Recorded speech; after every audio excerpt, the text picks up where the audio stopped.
Michael, you brought a flow chart about your morning procedures. Can you tell me about that? Yes, I can.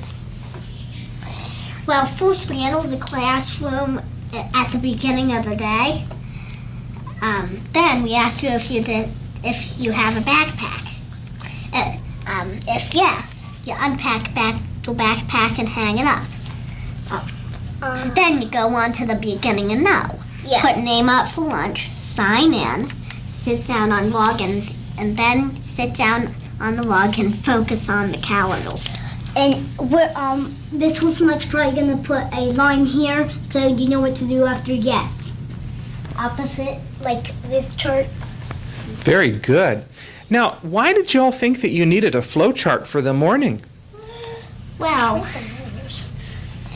because we didn't really know what to do at the beginning of the day. Like first we just sat down on log, then we just forgot to put up our name up for lunch.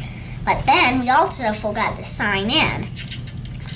And we just left our backpacks on the floor. So using a flow chart really helped you to get things done in the morning. And you were messing around on the log, and you didn't focus on the calendar.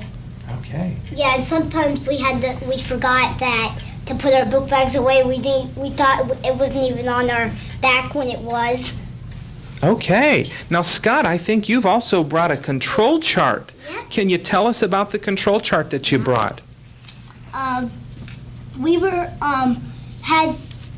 needed this chart right here because our time was too long at work activity, so we had to get a control chart because while we were going in line at PE, big cleanup had to still be in the room. Too long, and our highest minute of time was 9.5. And 9.5. And then we started at 8, and our lowest time was 2 minutes, I think, unless that's a 1. And so all those numbers tell how long it took you to clean up? If there's 2, and then this line 1, 2, or like 4, that means like we had 2.5 if it was 2, and then one line 2 right there. Scott, how did you feel about this day? Bad. Why was that a bad day? Because we don't like our time to be up high, we like it to be low. Okay. Usually we like it to be here, but mostly we want it on the dotted line or we want it under. Not like right here, but it's okay. And under this. Yeah, and under this. What does it mean? Anywhere near bottom. What does it mean when it's on the dotted line or close to the dotted line? Or under? That means we're doing good. If we're under here, we're out of control, but good out of control. Okay. And what if you had a dot way up here?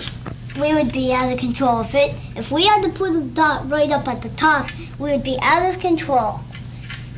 That might have took us the whole rest of the day if we did it on work activity. It would take us the whole rest of the day up there. It sure would. Now, Scott, I understand that you've also written a book that you want to share with us about control charts. Why don't you turn around and face the camera and share your book?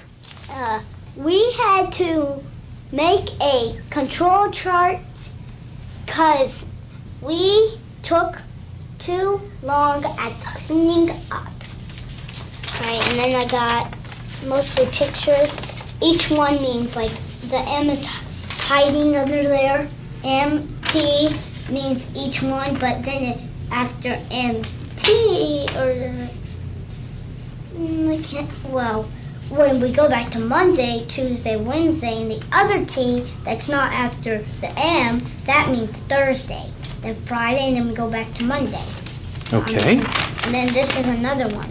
We had one that wasn't a dotted line. The other one was a dotted line. Is it important to the boys and girls in your class that you not get out of control and that you stay within these control limits? Yep, it is. Well, thank you for sharing, Michael and Scott.